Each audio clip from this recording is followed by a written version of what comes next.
friends, it's me, Dr. Janet Roark, the Essential Oil Vet. I am coming to you live on Memorial Weekend. It's Sunday, May 26th, 2024, and oh my gosh, I'm so stoked. You might be like, Dr. Roark, why are you in such a good mood? Well, I just got off the Q&A Zoom for the first day of the 7-day Happy Healthy Horse Challenge.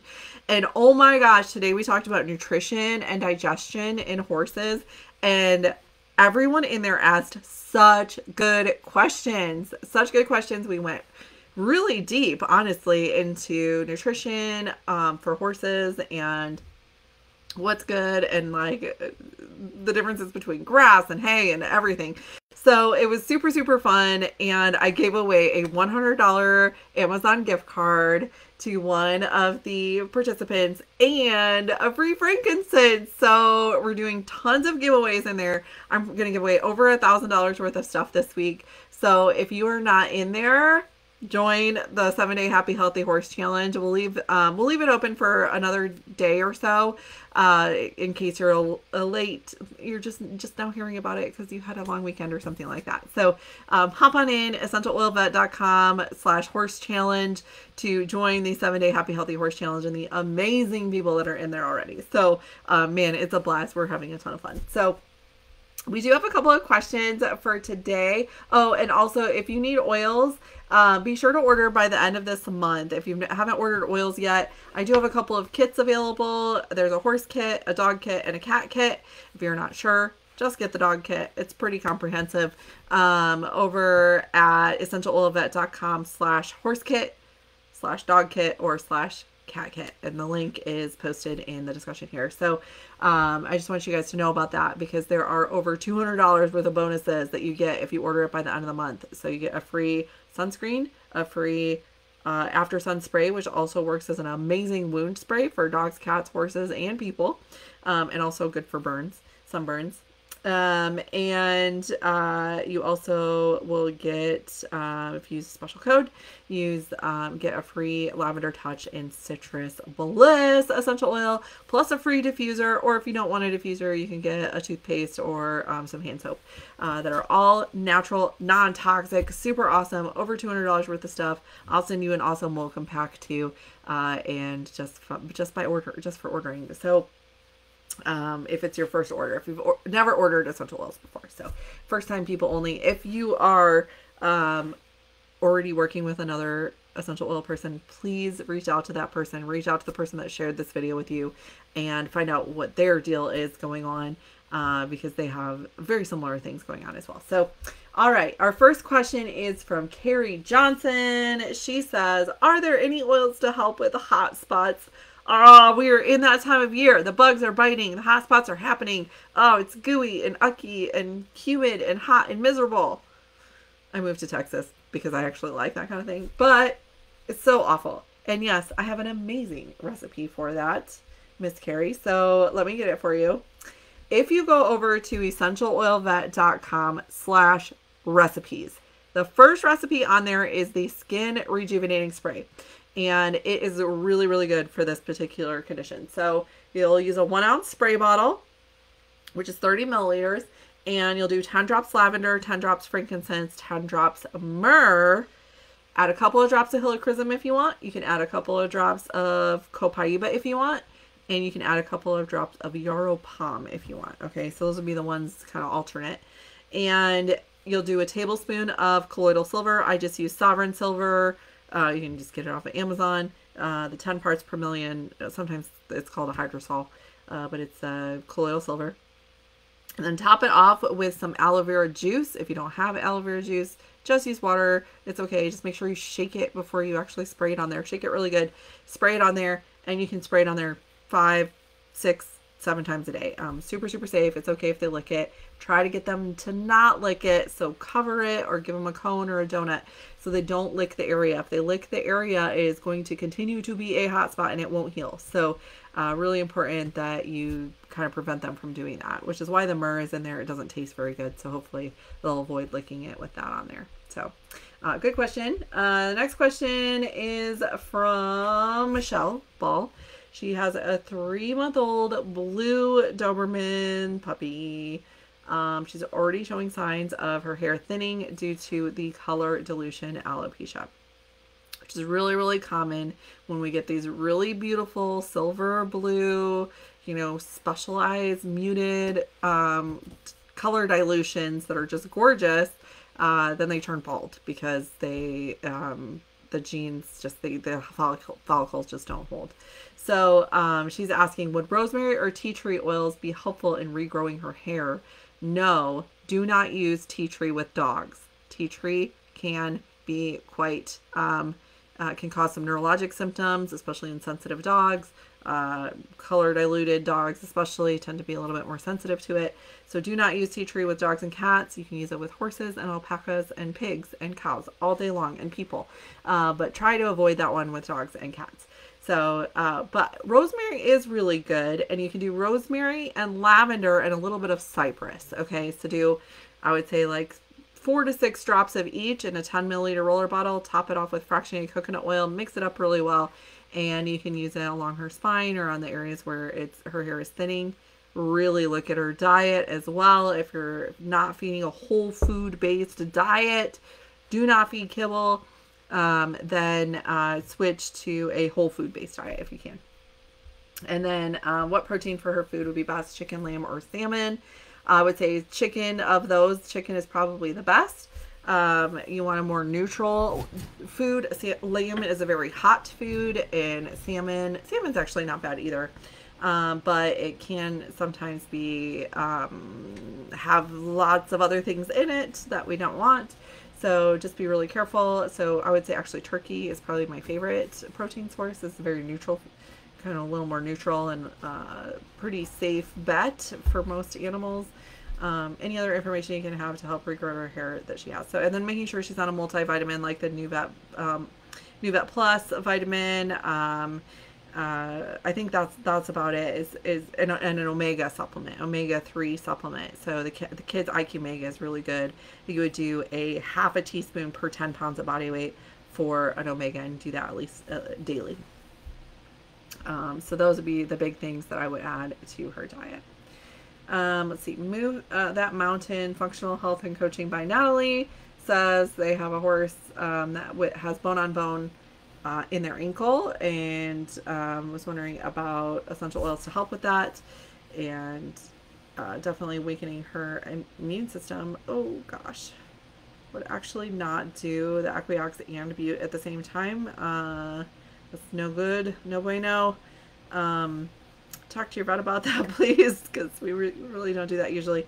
I would definitely do frankincense internally, copaiba, and turmeric internally. So I would do like 5 drops of each of those, 5 to 10 drops of each twice a day in with feed. And then topically you can do aroma touch, you can do peppermint, you can do Siberian fir, lemongrass. All of those are kind of really, really good for wintergreen is also extremely good for bone, and birch. So dilute that out. You can spray it right on the area multiple times a day to help support that poor baby. Lisa, how can cilantro safely be used on a 70-pound dog, topically or digested? My dog may have too much copper in the liver, so interested in a metal detox. So I would do it internally. 70-pound dog, you can do 2 drops twice a day. I usually will add a little bit of lemon in there. The biggest thing with copper is making sure you look at the food.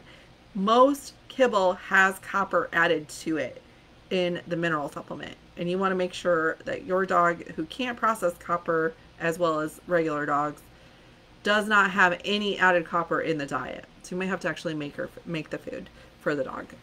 So that's usually where they get the too much copper from, is actually from kibble in their diet. So 1, take a look at the diet. 2, you can definitely do 2 drops twice a day internally, but be sure to give it in a capsule. Most dogs don't really like the taste. So Corinne Bouchard, dog with that is wondering if she can transition to triease, looking for a natural solution to support itchiness and see those sorts of things.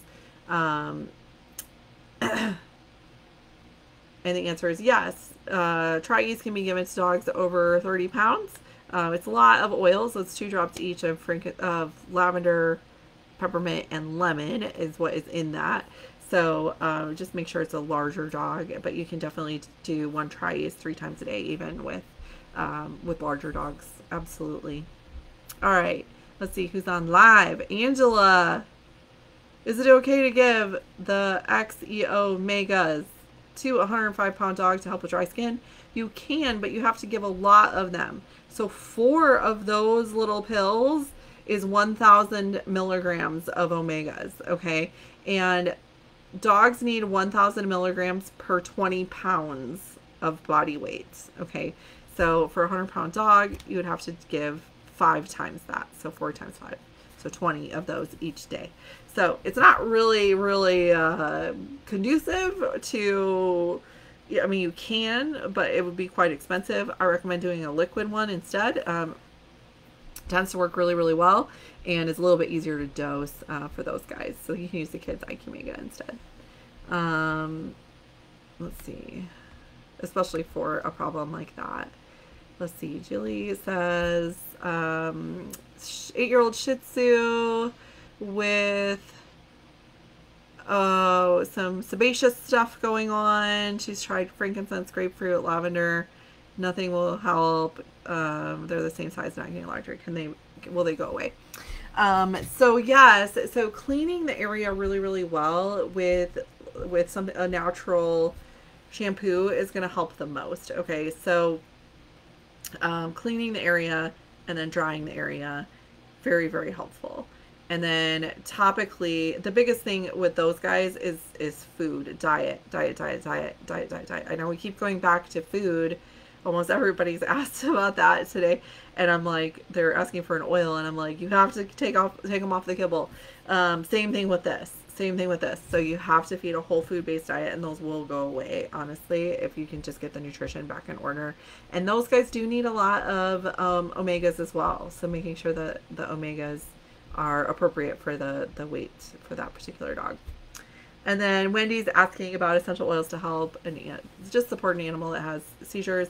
That's not compliant. So hopefully I won't get in trouble for this. Oh no, I lost my page. Where'd it go? There we go. So I use frankincense and copaiba every single day, twice a day, internally for those guys. And make sure that you are using one that has the supplement facts on the label. Do not just buy anything off of Amazon. The essential oils that I'm using, you guys, are doTERRA oils that have the supplement facts label on them. They've been tested 54 times, so I know they're safe for internal use. Okay, so there's my little legal disclaimer there. But internal, you can definitely do frankincense, copaiba, and then topically I use Balance, that particular blend. So Margie has a dog that is reverse sneezing and coughing after birding. She's 4 years old. It's been 2 days. So reverse sneezing and coughing, sometimes it's an inhaled kind of allergen type of thing, in which case getting them to swallow will actually get them to stop that like cascade. I usually will let them smell peppermint straight from the bottle. It's pretty strong, I know, but we're trying to get them to do that, and then give them a treat. So give them a treat, let them smell the peppermint straight, or breathe straight, and then I'll even put a little bit of breathe on their chest and on their paws, and then give them a treat or something really yummy to get them to swallow. That'll stop the reverse sneezing right away. What I worry about with a birding dog is foxtails. So foxtails are out right now, and if the dog was down and in the weeds and might have gotten a foxtail, little foxtail in the nose, that actually has to be physically removed, or it will continue to be a problem. So you can try the little oils and swallowing trick, but I would say if it doesn't resolve in the next 24 to 48 hours, definitely take her in, get them to look in her nose to see if there's something in there that needs to be pulled out. Those get stuck in there and they have to be pulled out. Sometimes they have to be sedated to get those to actually manually be removed if she's got something stuck up in there. So okay, Lisa, is it safe to put a diluted oil on the dog's fur where they don't lick? Yep, as long as you're not using tea tree, wintergreen, or birch. You stay away from those with dogs. All right. Oh, boarding. Okay. Then probably not a foxtail. Probably something they picked up. And then I would probably actually, for that dog, Margie, give On Guard internally as well, just in case they were a little too close to some other dogs that she might have picked something up. Let's see. Let's see. Katrina says my lab mix has a lot of fatty tumors. He's getting frankincense, copaiba, and turmeric, 2 drops internally daily, plus copaiba, soft gel, turmeric duo, and DDR prime daily. Should I be doing anything else to support him? He's over 100 pounds. So on those little fatty lumps, you can do frankincense and grapefruit. Frankincense and grapefruit directly on those can sometimes help bring those down pretty quickly. So, all right, that looks like all of our questions so far today that I saw anyways. So we'll wrap it up. If you are not in the 7-day Happy Healthy Horse Challenge and you want to be sure to head over to essentialoilvet.com/horse challenge, and I'll see you in there. We're going to be talking about exercise and movement tomorrow, and you'll get a chance to watch the replay on the nutrition and digestion that we talked about today. So, all right, guys, I'll see you next week. Have a happy Memorial Day. Bye.